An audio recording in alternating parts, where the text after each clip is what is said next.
you're getting them out in the streets. Yes. That's a good thing, but may ano rin yan, I suppose may konti resistance yan. May reward naman ako sa kanila. You go out on the street only for 8 hours. And then, Shorter time. ginawa kong, ang body system ngayon, 3. Sa 3 sila, 8 hours, like ang first shift is 6 to 2, 6 a.m. to 2 p.m., 3 ang naka-assign dyan na tao sa isang beat.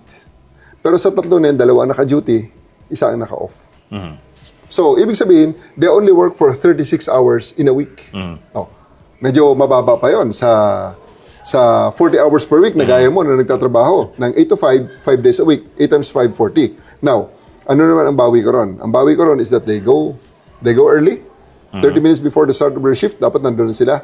And after they end their shift, they have to finish first the reports, the patrol report, kung gaano sila kabilis bago sila makauwi. So it will take another 2 hours kung 3 times a week sila o 4 times a week sila nag-duty sa isang linggo, plus times the 30 minutes, may 2 hours. So that will be 38 hours per week.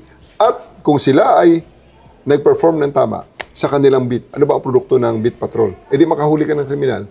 Pag nakahuli sila ng kriminal, warrantless arrest yan, pirma sila ng affidavit of arrest, i-book nila ang tao sa kanilang istasyon, fingerprint, mugshot, medical, and then they go to the fiscal at kumbinsin ng fiscal, kulong natin to. Walang yang to nahuli ko to So ito ang kasalanan niyan, nakasulat yan. At pag nakasulat yan, pag nakumbinsi ang fiscal, the fiscal will make the information, transmit it to the court will now say, sige, kulong mo yan doon sa BJMP. And may commitment order na. Ang commitment order na yan, kukunin ng police, dadalhin balik sa istasyon, ikaw, kinukommit ka na doon sa city jail, halika na. Turn over natin sa BJMP, bago tatanggapin ng BJMP, kailangan medical uli.